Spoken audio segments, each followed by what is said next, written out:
Mr. Speaker, this is a very serious petition that the Committee of Education must pay attention on this, Mr. Speaker. Mr. Speaker, under Article 119, anybody can petition this Parliament on any matter of national importance. Mr. Speaker, the integrity of the exams must be protected. Mr. Speaker, we've had this complaint going on about the issue of exam. Mr. Speaker, when the exams has been set, it is to assess the extent to which, Mr. Speaker, the students have achieved their academic objectives. Mr. Speaker, when it comes to schools, whether you've gone to a private school or a public school, there should be no biasness, Mr. Speaker. We don't expect any skewness, Mr. Speaker. And the examinations, because you are aware, Mr. Speaker, that the people who go and mark the exams, they come from all over the country. And I have no doubt those examiners, Mr. Speaker, they are professionals, have been trained. But the question is this, Mr. Speaker, at what interval was the exam results interfered with, Mr. Speaker? Normally, when an exam has been marked, there is aspect of moderation of the exam, Mr. Speaker. Who does the moderation of the exam? Ordinarily, Mr. Speaker, when an examination has been done and you tabulate the results, ideally, we should have a normal distribution curve. The normal distribution curve, Mr. Speaker, it is a phenomenon that applies across the board.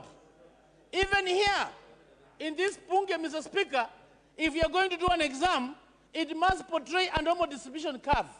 We have those who will be extreme left, others extreme right, and the majority will be in the middle. This is a study which was carried out, Mr. Speaker, and it's never been challenged. And if it is true, Mr. Speaker, the private schools, the results do not portray a normal distribution curve, then it's obvious something was done. Whoever was responsible, Mr. Speaker, in compromising on the integrity of the exams, it should be taken care of, Mr. Speaker. It should be audited, Mr. Speaker. We cannot allow the exams in this country, Mr. Speaker, to be compromised. Education is the only success factor, Mr. Speaker. It is said the key to success, Mr. Speaker, it's education. It's only education that makes us equal, but it has no equal. When you are doing the exam, Mr. Speaker, it doesn't matter your background. It doesn't matter your religion. It doesn't matter who your parents are. It's only the exams that makes us equal, but it has no equal. But if at all, Mr. Speaker, somebody somewhere, whether it's in Jogo House or at the neck, Mr. Speaker, they've compromised on the integrity of the exam, an action must be taken. And I'm calling upon the Committee on Education. They should do a proper audit. And this alone, Mr. Speaker, if the CS has slept on the job, the CS should be impeached immediately for compromising on the integrity of the exam, Mr. Speaker. It cannot be compromised. Mr. Speaker, Nelson Mandela says this, that education is the only weapon, Mr. Speaker, that you can use to change the world.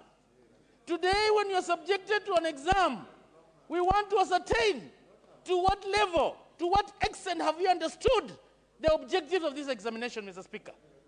We don't know, it is like rigging.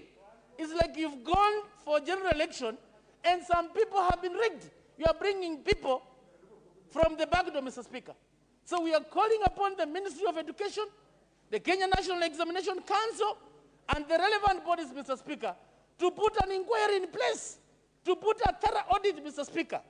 And those people will be found culpable, and action must be taken, Mr. Speaker. Mr. Speaker, as I conclude, in terms of the time frame is too short. And I'm happy the chair is here, is noting. We want this thing to be done thoroughly, an inquiry to be put in place, and the cabinet secretary in charge of education to be called upon to come to the committee, and even the bosses of Kenya National Examination Council. We salute C.S. Magoha. When he was the chair of Kenya National Examination Council, the level of cheating had gone down.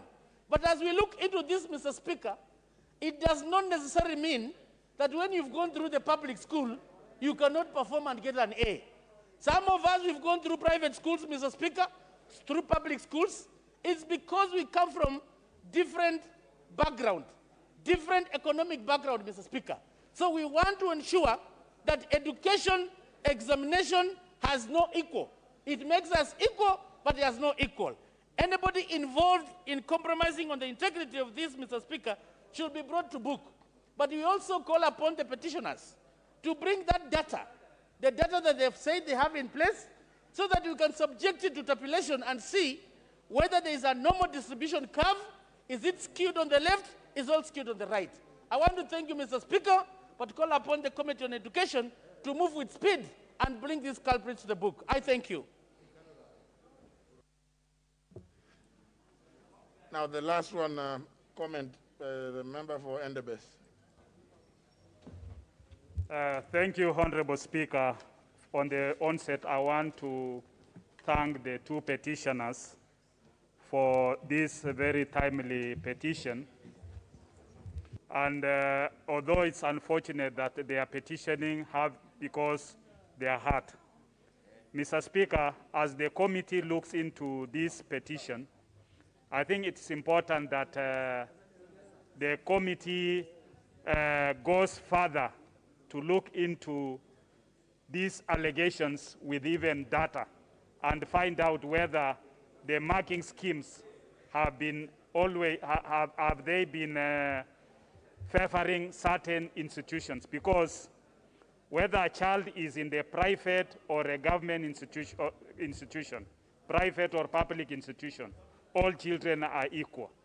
It's only that as much as we strive to make sure that public institutions are as good as private institutions, the challenge might be quality, which is caused majorly by who are even posted in some of these schools. I think it will be important that once the committee looks at it, it is also fair to look at that a child, whether he's in Garissa, is in Endebess, is in Moyale, is in Homa Bay, that child is a Kenyan child and is equally entitled to all the basics. I think at times when we look at these examinations, children who are in some certain conditions are always disadvantaged. Why are they performing poor? And children who are in other places are performing better. I think it will be an opportunity for the Parliamentary Committee on Education. It is fair distribution in terms of teachers, infrastructure, and all the basic things all over the country, and what can be put as the minimum for each school for any child to be able to compete effectively within the country. So I think this is fair enough, and I want to support this petition. I can see the member for Tinderet. Your hand is up. Why is your hand up? Honorable Speaker, I wanted to contribute on this petition because it's a very important one. That's why I was trying to catch your eye.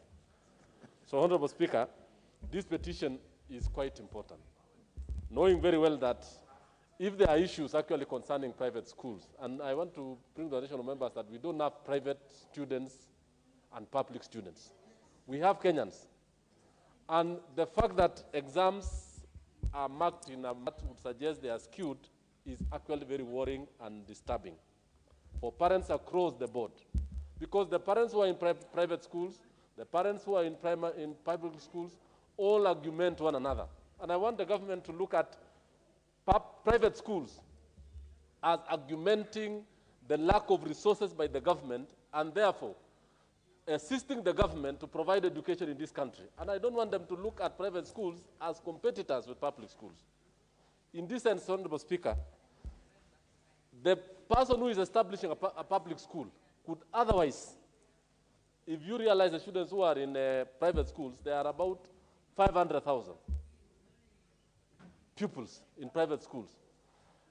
These students, if they have uploaded to public schools, it will be total disaster. As we talk right now, you'll realize that 100% transition is a problem in almost all schools in this country.